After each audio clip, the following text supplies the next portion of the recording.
लगातार पूजन करते हैं, पाठ करते हैं। सब तो पहला अज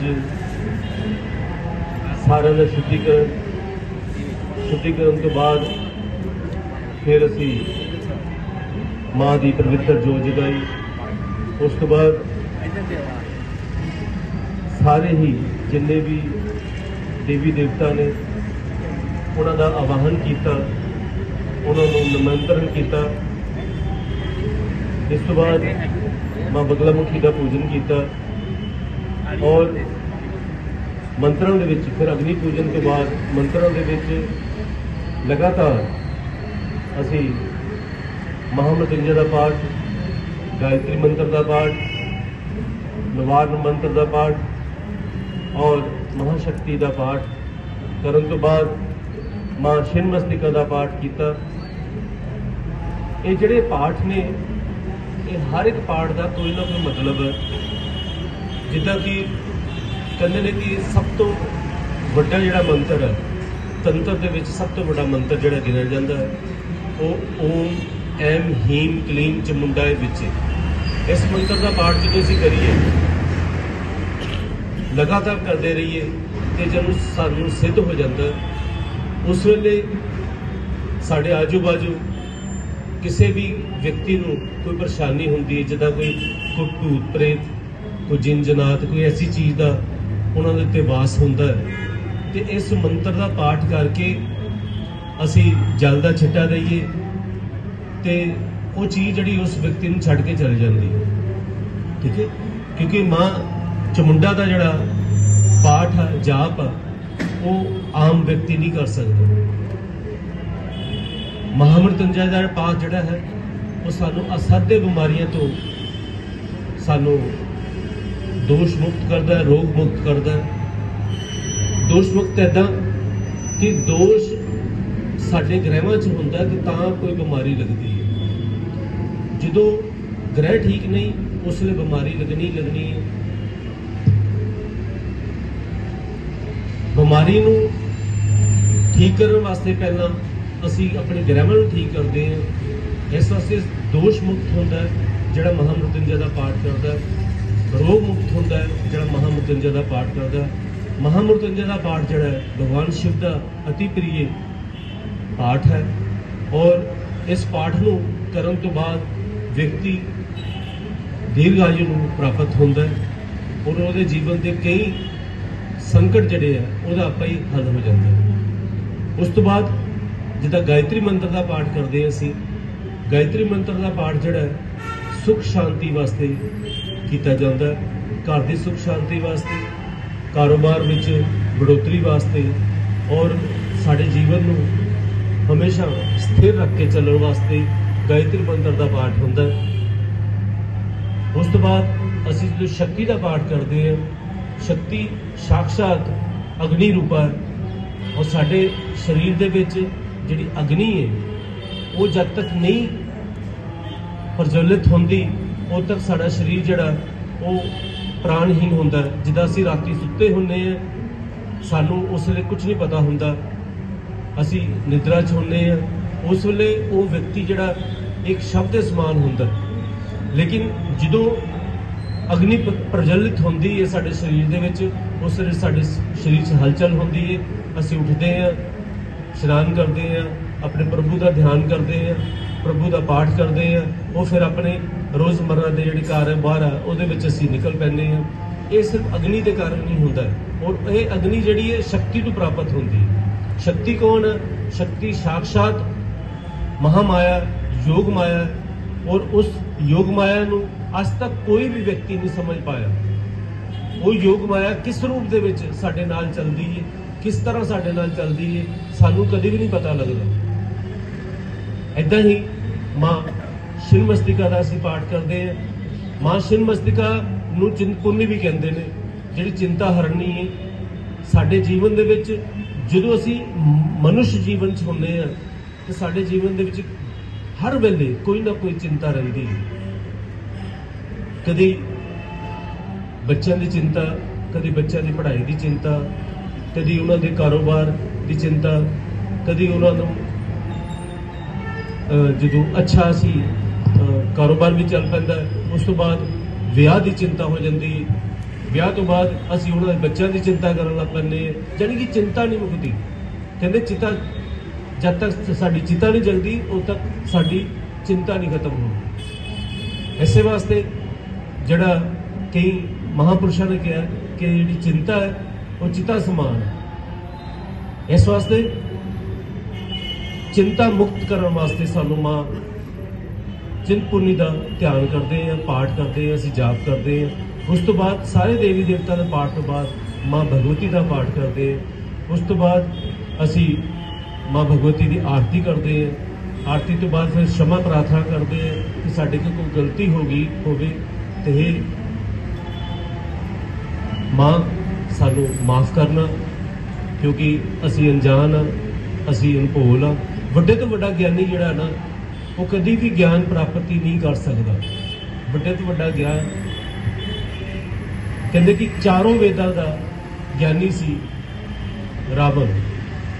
ठीक है, सारे नक्षत्र ग्रह उन्हें अपने जड़े सिंघासन दे नाल बन्ने सी, उन्होंने तो पुछ के ही चलते सी। ईवन सूरज चंद्रमा भी उन्होंने कहने चलते सी, लेकिन अज्ञानता ऐसी आई कि अपने नाल ही अपने पूरे परिवार नूं, अपने पूरे कुटुंबियों नूं लैके वो इस दुनिया में चले गए। ठीक है, इस वास्ते अपने आप को हमेशा अज्ञानी समझो, कभी ज्ञानी ना समझो। कोई कई बारी सानू छोटी जी गल जिहड़ा ना उहदा मतलब जो असीं कुछ करिए या पुछिए तो बहुत बड़ा मतलब बनता है। कई बार होता है बहुत ज्यादा धृत मुदगर बैरी जीवम स्वर्ण आसम संस्था जीवाग्राम देकरेन देवी वामेन शत्रुप्रभृति गदा विगतेन चा दक्षिणेन पीताम्बरा दया देवु जनवामी सर्वस्त कार्य हेतु मंगल कार्य हेतु अमंगल हरण हेतु हे पीताम्बरी शरणागति सर्व कार्य सिद्धि करोति नमस्तु नमो नमः स्वाहा। ओम ह्रीं बगलामुखी सर्वदुष्टानं वाचं मुखं पदं स्तंभे जीवा किले किले बुद्धि विनाशे ह्रीं ओम स्वाहा। ओम ह्रीं बगलामुखी सर्वदुष्टानं वाचं मुखं पदं स्तंभे जीवा किले किले बुद्धि विनाशे ह्रीं ओम स्वाहा। ओम ह्रीं बगलामुखी सर्वदुष्टानं वाचं मुखं पदं स्तंभे जीवा किले किले बुद्धि विनाशे ह्रीं ओम स्वाहा। ओम ह्रीं बगलामुखी सर्वदुष्टानं वाचं मुखं पदं स्तंभे जीवा किले किले बुद्धि विनाशे ह्रीं ओम स्वाहा। ओम ह्रीं बगलामुखी सर्वदुष्टानं वाचं मुखं पदं स्तंभे जीवा किले किले बुद्धि विनाशे ह्रीं ओम स्वाहा। ओम ह्रीं बगलामुखी सर्वदुष्टानं वाचं मुखं पदं स्तंभे जीवा किले किले बुद्धि विनाशे ह्रीं ओम स्वाहा। ओम ह्रीं बगलामुखी सर्वदुष्टानं वाचं मुखं पदं स्तंभे जीवा किले किले बुद्धि विनाशे ह्रीं ओम स्वाहा। ओम ह्रीं बगलामुखी सर्वदुष्टानं वाचं मुखं पदं स्तंभे जीवा किले किले बुद्धि विनाशे ह्रीं ओम स्वाहा। ओम ह्रीं बगलामुखी सर्वदुष्टानं वाचं मुखं पदं स्तंभे जीवा किले किले बुद्धि विनाशे ह्रीं ओम स्वाहा। ओम ह्रीं बगलामुखी सर्वदुष्टानं वाचं मुखं पदं स्तंभे जीवा किले किले बुद्धि विनाशे ह्रीं ओम स्वाहा। ओम ह्रीं बगलामुखी सर्वदुष्टानं वाचं मुखं पदं स्तंभे जीवा किले किले बुद्धि विनाशे ह्रीं ओम स्वाहा। ओम ह्रीं बगलामुखी सर्वदुष्टानं वाचं मुखं पदं स्तंभे जीवा किले किले बुद्धि विनाशे ह्रीं ओम स्वाहा। ओम ह्रीं बगलामुखी सर्वदुष्टानं वाचं मुखं पदं स्तंभे जीवा किले किले बुद्धि विनाशे ह्रीं ओम स्वाहा। ओम ह्रीं बगलामुखी सर्वदुष्टानं वाचं मुखं पदं स्तंभे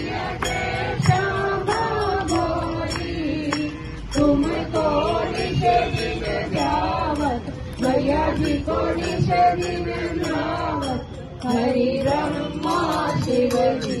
ओम जय अम्बे गौरी। माघ सिंदूर विराजत टीको मृग मद को मैया टीको मृग मद को। उज्ज्वल से दो नैना उज्ज्वल से दो नैना चंद्र बदनी को। ओम जय अम्बे गौरी। तारक समान कलेवर रत्ता बरराजे मैया रत्ता बरराजे। रथ पुष्प गलमाला रथ पुष्प गलमाला चंदन बरसाने। ओम जय अम्बे गौरी। कहरी वाहन राजत खड़ग परदारी मैया खड़ग परदारी। सुर नर मुनि जन सेवक सुर नर मुनि जन सेवक सुनते दुख हारी। ओम जय अम्बे गौरी। कानन कुंडल शोभित नागा दे मोती मैया नागा दे मोती। कोटिक चंद दिवाकर कोटिक चंद दिवाकर समराजत ज्योति। ओम जय अम्बे गौरी। शुंभ शुंभ विदारे महिषासुर गाती मैया महिषासुर गाती। धूम विलोचन नैना धूम विलोचन नैना यशोदन भगवती। ओम जय अम्बे गौरी। चंड मंडल सहारे शोणित बीज हरे मैया शोणित बीज हरे। मधु कैटव दो मारे मधु कैटव दो मारे सुर भय नीच हरे। ओम जय अम्बे गौरी। ब्रह्माणी रुद्राणी तुम कमला रानी मैया तुम कमला रानी। आगम निगम बखानी आगम निगम बखानी तुम शिव पटरानी। ओम जय अम्बे गौरी। चौसठ नाग निगावत नीत करे भैरो मैया नीत करत भैरो। बाजत ताल मृदंग बाजत ताल मृदंग और बाजत डमरू। ओम जय अम्बे गौरी। तुम ही जग की माता तुम ही हो भरता मैया तुम ही हो भरता। भगतन की दुख हरता भगतन की दुख हरता सुख संपत्ति करता। ओम जय अम्बे गौरी। बुधाचार्य अति शोभित वर मोदाधारी मैया वर मोदाधारी। मनवांछित बल पावत मनवांछित बल पावत सेवक नर नारी। ओम जय अम्बे गौरी। कंचन थाल विराजत अगर कपूर बाती मैया अगर कपूर बाती। सीमा के तुम राजत सीमा के तुम राजत कोटि रतन ज्योति। ओम जय अम्बे गौरी। नाम जी